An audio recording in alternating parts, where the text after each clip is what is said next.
फिर बपतिस्मा देने वाले यूहन्ना के शिष्य यीशु के पास गए और उससे पूछा, हम और फरीसी बार बार उपवास क्यों करते हैं और तेरे अनुयायी क्यों नहीं करते? फिर यीशु ने उन्हें बताया, क्या दूल्हे के साथी जब तक दूल्हा उनके साथ है शोक मना सकते हैं? किंतु वे दिन आएंगे जब दूल्हा उनसे छीन लिया जाएगा। फिर उस समय वे दुखी होंगे और उपवास करेंगे। बिना सिकुड़े नए कपड़े का पैबंद पुरानी पोशाक पर कोई नहीं लगाता, क्योंकि यह पैबंद पोशाक को और अधिक फाड़ देगा और कपड़े की खींच और बढ़ जाएगी। नया दाख रस पुरानी मशकों में नहीं भरा जाता, नहीं तो मशकें फट जाती हैं और दाख रस बहकर बिखर जाता है और मशकें भी नष्ट हो जाती हैं। इसलिए लोग नया दाख रस नई मशकों में भरते हैं, जिससे दाख रस और मशक दोनों ही सुरक्षित रहते हैं।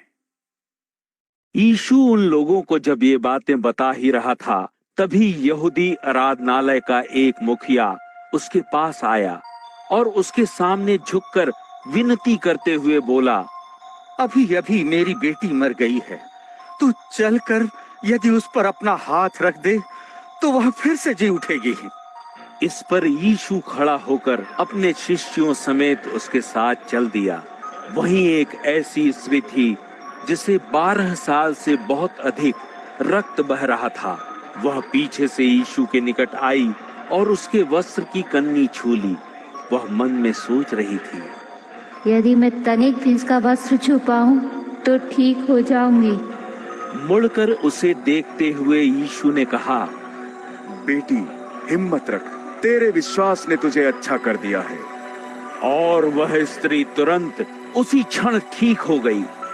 उधर यीशु जब यहूदी धर्म सभा के मुखिया के घर पहुंचा तो उसने देखा कि शोक धुन बजाते हुए बांसुरी वादक और वहां इकट्ठे हुए लोग लड़की की मृत्यु पर शोक कर रहे हैं। तब यीशु ने लोगों से कहा, यहाँ से बाहर जाओ, लड़की मरी नहीं है, वह तो सो रही है।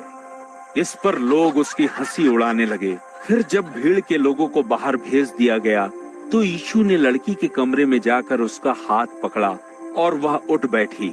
इसका समाचार उस सारे क्षेत्र में फैल गया।